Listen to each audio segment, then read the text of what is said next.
All right, guys, what's up? It's David and Alyssa, and we're back with another book review, sticking with the theme of Fourth Wing. We are doing the second book, Iron Flame. And so, how did you think it was? I thought it was really good. I thought, in a way, it was a lot better than the first book, but then also it was kind of hard to get through the first half of it just because there's so much information in the first half of the book that Yeah, it kind of felt like it dulled out the story a little bit. this book was over 600 pages. That was a lot to read. It is, especially if you're not a reader. Yeah, but it was pretty good, though. It was still good, still really good. All right, let's Mm. get into our questions. All right. When you were reading this book, do you feel Mhm. like it met, exceeded, or disappointed your expectations? Oh, no, it definitely met expectations. I probably, that whole back and forth between Violet and Zayden about whether they could trust each other was super annoying for the first 200 pages. But I will say this, we are a married couple, and I can Mm-hmm. tell you, we've had the same argument for 10 years sometimes. And we've We been... have, unfortunately. So, as annoying as that was, it felt true. Do you feel like the main character grew in this story? Oh, of course. I think Yeah.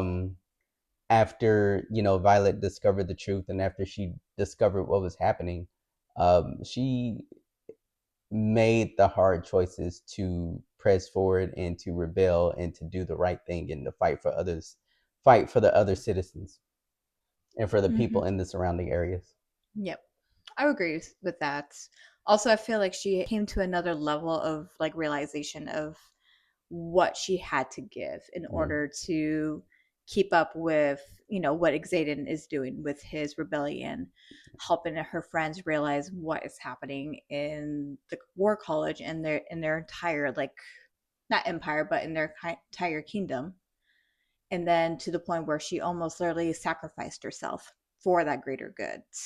She definitely grew more than being that shy writer at the beginning, telling herself that she's not going to die, but willing to die in order to help her cause and her friends and family. Yeah, and I would say she surpassed leadership in ways. So you saw her being the one that was learning the ropes, learning how to survive, Mm-hmm. and then in this book, after the rebellion was shown to her, she surpassed leadership and she started to lead. And then even like with her extra family around, they looked to her for her leadership skills and just it was like her mental fortitude put her light years ahead of everybody else. It definitely did.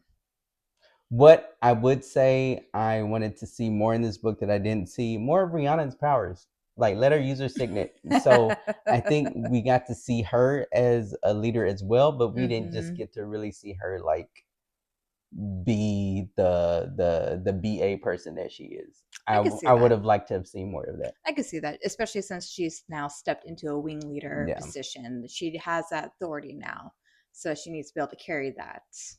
But we don't get to see it other than a few moments Yeah. when, like, they're either cheering for her or where she steps in and is like even like going up against Barish to question what's happening. Yeah. Let Rihanna cook. All Exactly. right. Reading through this book, which character do you feel like was your favorite? Do you feel like it changed or did it still stay the same? I think Zayden's always going to be my favorite. It's Yeah. hard. It's hard just not to, especially because I identify with so much with just like being a free spirit, being a free Mm-hmm. thinker, and going against the grain. I identify with that a lot, and so that's just what Zayden identifies with, and he empowers people, and he just, his strength is just it's crazy. His signet's crazy. So I just really identify with that character. So I including think it's always going to be Zayden. including being a hard-headed butt sometimes. Yes, I identify with that too. I would say that at least for me, like Violet was still my favorite character, especially with Mm, her growth. But Adarna started to become one of my favorites, especially since she was getting out of that kid phase. And after she went through the dreamless sleep, she became that very sassy teenager dragon through going through all the emotions and hormone yeah, changes. That was kind of my favorite, that was pretty cool. especially seeing how her personality develops, and especially at the end when she took on Dark Wielders, Yeah, Unmentionables. That was absolutely. definitely pretty interesting. That was a total Adarna thing. It was. It was Adarna, and I loved it. All right. Speaking of how you love a good bad guy, What would you say was your reaction to Jack Barlow's return? Hmm.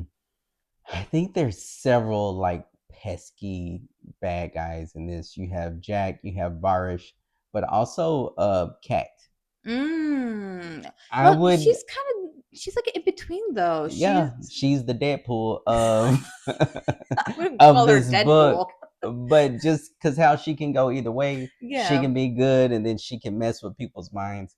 I really like engaging and reading with those type of bad guys. Jack coming back, I thought was good because she just constantly has that nagging thing that's after her. She constantly has Hmm. to fight that nagging thing. She has to fight Jack, and then she had to deal with Varish, and then she had to deal with Kat as well, and she still had to keep her composure, keep her character, and still understand those things that she learned and use them for good, even though there was just these pesky bad guys around her. So it Hmm. was nice to see her deal with those challenges, and those guys are definitely challenges. They are. And but it also goes to show you, you know, if in the setting of this book, if you're not willing to take them out, then they will still linger around. So it's like you have to Hmm. make those decisions. How do I keep these people around and still keep my moral compass of, you know, not being willing to go as far as they are to you know, take down somebody. Yeah, but the thing was, Jack was taken out in the first book, but then he came back and surprised all of us, unfortunately. And then we further discovered that he had turned Venom Yeah. at one point. Do you feel like that will accentuate more of his bad guy role, or do you feel like that'll just kind of, Oh, of course, but it's on par for him. Like yeah? he would, of course, he would dabble in the darker magic. I mean, Mm-hmm. it's Jack. He'll do anything to stay alive, anything to take anybody out. He'll do anything to be the guy that's quote unquote on top. So it's on par for who he is. I mean, whatever that next level is, he's going to go. Mm-hmm. When do you think Jack turned Venom? I don't know. It's a good question. It seems like sometime during the first book, Mm-hmm. um, that he probably did. Yeah, But because there's some theories that either it happened after the mountain crashed on him, thanks to Violet, and then there was another segment that it could have been during their first sparring match together when he was on top of her, and they said that there was like a bunch of energy starting to leave her when his hands were on her. I would say probably then, because the only way that he could have survived that crash Mm-hmm. probably would be if he had that extra power. That makes Because I mean, he sense. had a whole, you know, mountain put on top of him. So like that's just, he couldn't have survived that unless he had the dark power. That's true. And that probably made him even more deranged, even Yeah. with to the point of even getting his own dragon to sacrifice itself to get rid of that ward stone. Mm-hmm. That's nasty. That is. All right, we're kind of still going on the bad guy theme, just Mhm. because I know how much you love it. What would you rate Varnish in your top 10 of bad Um, guys? he's up there. I mean, he's pretty nasty. I would say I would rank him. Do, do, do. He, it's hard because I think there's probably worse bad guys than him. Like I said, the way Cat plays with people's mind, I think that's worse. Mm-hmm.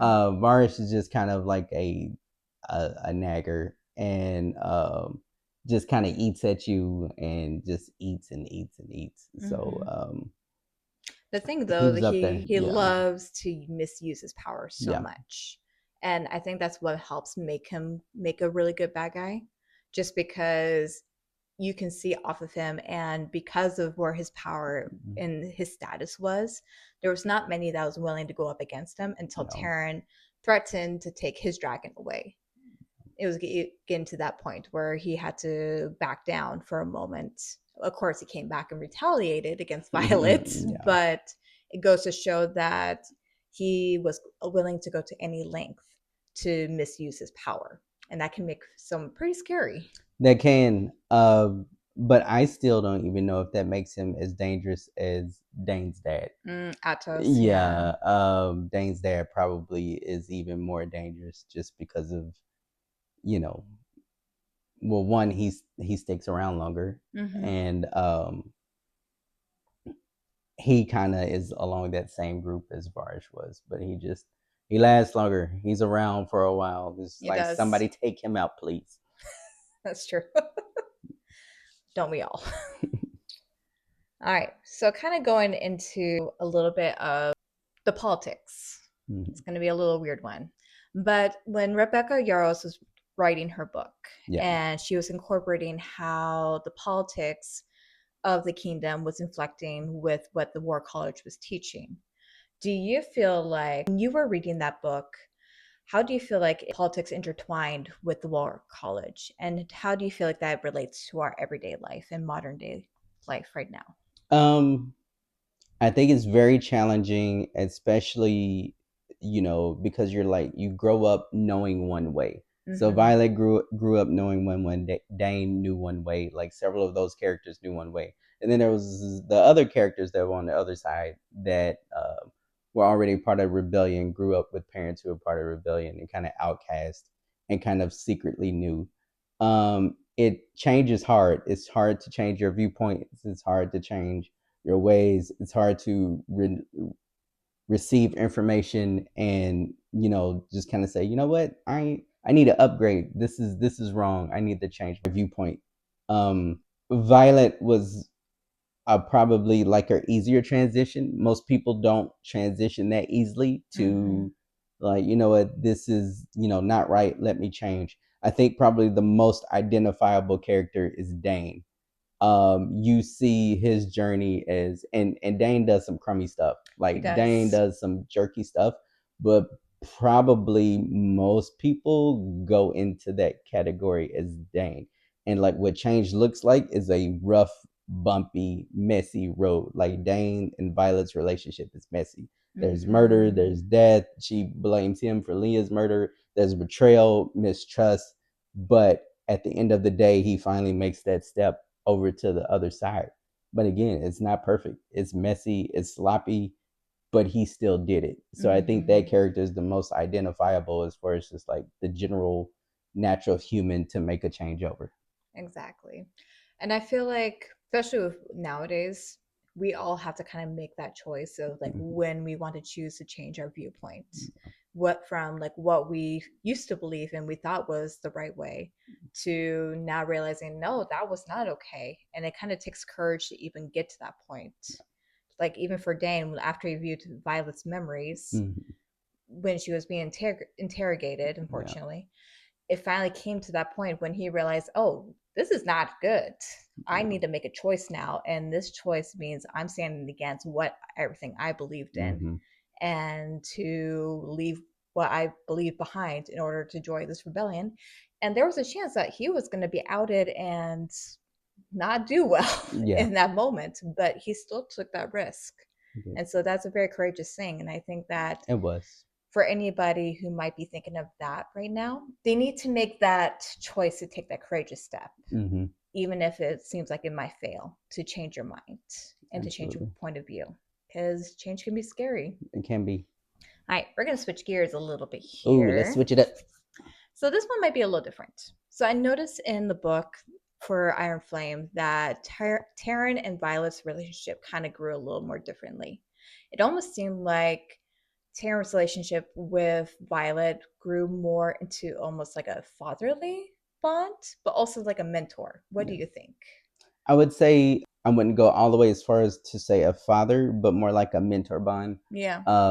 And that just shows the journey of their relationship, how it Mm-hmm. changes. It's grown, it's matured, and the more Violet proves herself, she proves it to herself, but also to the dragons that we made the right choice. This is my Mm-hmm. rider, and so the longer the bond is, the longer like they don't want to be bonded to anybody else. So they also want to protect her, keep her safe, but they Mm-hmm. also want for her to be empowered to make the changes that she needs to make. And what they respect most about her is their virtue. I mean, that's how they met, was she was protecting the smaller dragon. And Mm-hmm. so because of that virtue, because of that strength she has, and because of her mind, they picked her, and it just continues to grow with every challenge. So yeah, he has some mentorship, and there's a lot, of course, that she doesn't know as well because she's not the dragon, and the dragon knows a lot more. Yeah. But they're willing to share those intimate moments and secrets with her because of who she is. That makes sense. So it mentions in the book how the dragons are hiding information that could be beneficial to possibly even defeating the venom. So that's kind of like one of the fan theories I've discovered. But then also, it says in the book that Taryn had even mentioned that he was always hiding secret dragon knowledge. Uh, Do you think that could really impact their goals of trying to turn their kingdom around, or do you feel like that's gonna like hinder them or solve the problem of trying to get rid of the venom? well, I think yes and no. The other part that has to be understood is that the dragons have politics as well. Mm-hmm. So, before she had got to decide to keep the dragons had their own meeting about whether that was appropriate. So even between the humans, there's a human politics, but then there's a dragon politics as well. Mm-hmm. Who knows what's being protected? Who knows what they know? But I think overall, I would guess they want to win the whole thing, and they don't want other dragons to die. But who knows? I don't know. But does he know some extra stuff? Yeah, but I think he will share when it's deemed appropriate. All right, we're gonna go towards Violet and Xaden. Ooh. Do you feel like the spice in this book was just the right amount of spice between them? Or do you feel like we needed more? Do we feel like we needed less of their spice? Um, I would say Rebecca doesn't shy away from the spice. She does not. So, She and she knows how to especially the handle the way spice. it is described and talked about. So, I would definitely trust her with that aspect of it. The spice amount is perfect and well worded. Very well worded.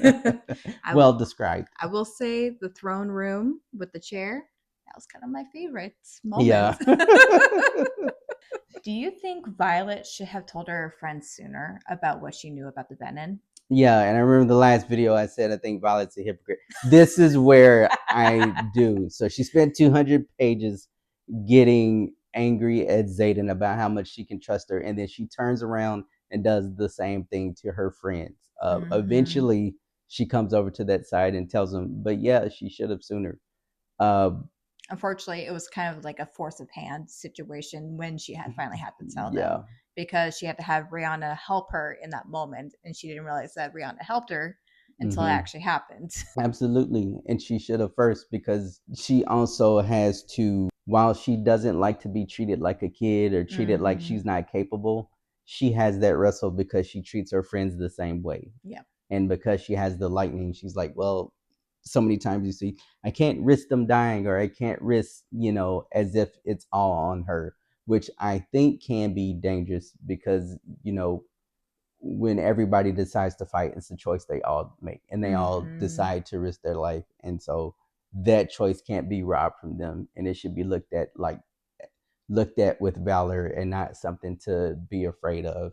And although she has a very strong signet, those other guys' signet can be just as strong.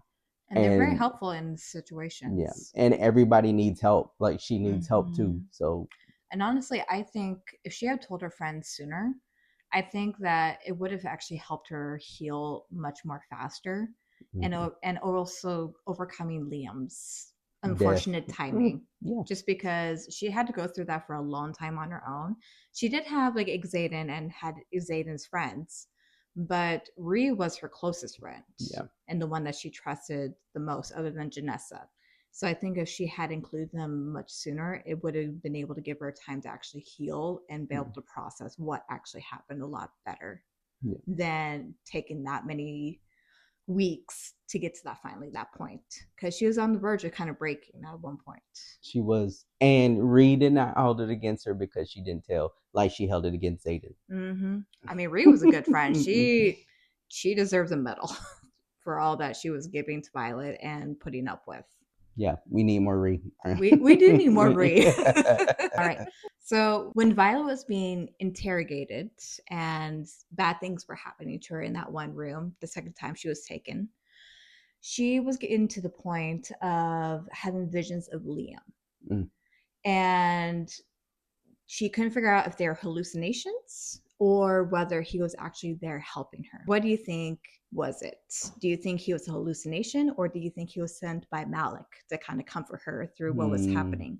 Because it could have been anyone that she could have hallucinated about. It could have been like Xaden, it could have been Ree, it could have been like even Mira, but yet it was Liam. Why do you think that was?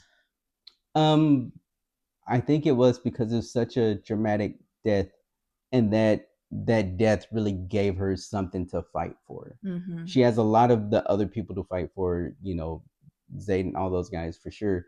But watching him die that way left an imprint. And so it was just kind of like that extra strength to keep her fighting through.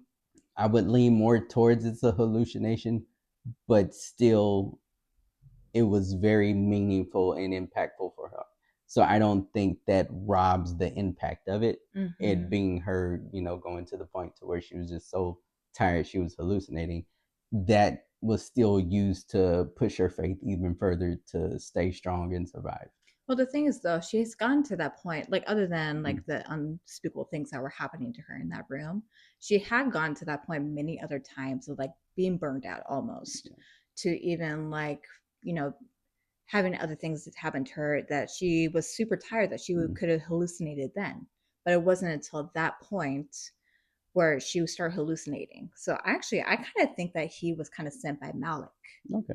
just because she needed something and someone in that moment to keep her mind steady and sane because she was getting to the point where she might break Hmm. and she would not have been able to make it to that next step. So I feel like Malik in a way was kind of gifting her some kindness by sending Liam, because Liam in the previous book was kind of sent over to watch over her the whole time, Yeah.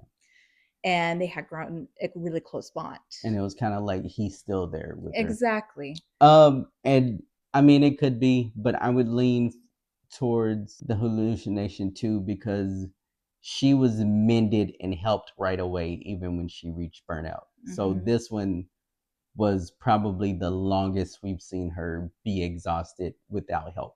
That's true. And so it was just kind of like the same repeat. They would, mend her and then break her again, mend her and then break Mm-hmm. her, mend her and break her. So it was just kind of like the longest struggle that she's been through. But I mean, I think either way, she needed that extra source of faith and help, and she got it. She did. And it definitely helped her towards that end. Yeah. So we're getting close to the end of this kind of review. Yeah, this book review. What was your reactions to the last 100 pages of this book? Because Rebecca Yarros, she does a good job of taking the last 100 pages or so and just really gut punch you in the Wow. gut, like a bunch of events that are happening all at the same time. Clearly, from her mom going out to finding out her mom was on like the right side, and her mom finding out that Brennan was alive and all that kind of stuff. Like it was pretty action packed. It was chaotic. It was war. So it was a good solid read. Those last 100, it made up for those first 200. But but all the book is good. But it lead into Onyx Storm, which I'm reading currently and have not finished. I But have finished and I've been withholding so much information from him. but yeah, it was a great read for those last 100. I would say by the end, I was crying. I was devastated. I was so angry that Xaden had turned venom. I threw my book. I also had stormed into my friend's classroom because I was a preschool teacher at the time, and I told her, "What?"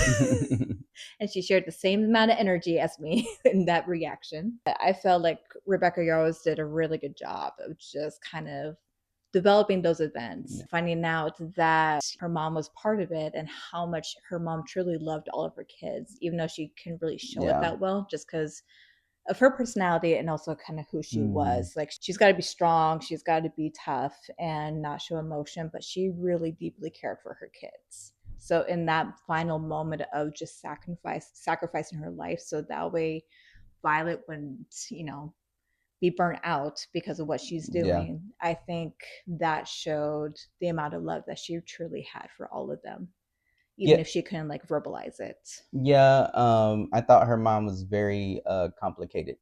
Very There's complicated. several different ways to go about what she was trying to do for the kids. I think it was clearly now the best decision to make sure Violet was in in the writer's quadrant.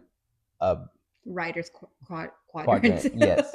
I think it was just such a unique relationship, and then you have that wrestle, that tension of, is her mom good? Is her mom bad? Clearly, her hands are dirty, but also she, clearly will do anything for her kids, even, risk her life, which what she did. She gave up her life. Mm-hmm. But I think she traded what she knew and sacrificed the intimacy of a mother-daughter relationship. Because Violet clearly didn't have that with her mother, and Mm-hmm. that's something that she wanted. So I wonder if hindsight, Violet would have liked to been let in on the plan and Yeah. had a more closer relationship with her mother versus what it was. Mm-hmm. I agree with that. We have come to the end. What would you rate this book? Oh, 10 out of 10.